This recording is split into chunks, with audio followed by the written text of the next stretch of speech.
Ayan guys, tingnan nyo ha, kung paano gagawin natin. Paano sila gumawa yung traditional na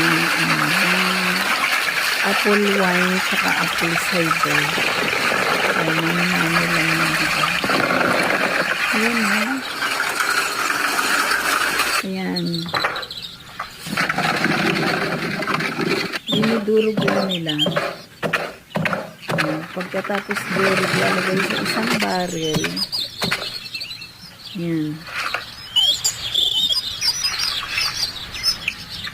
Ayan, tapos didilingin lang.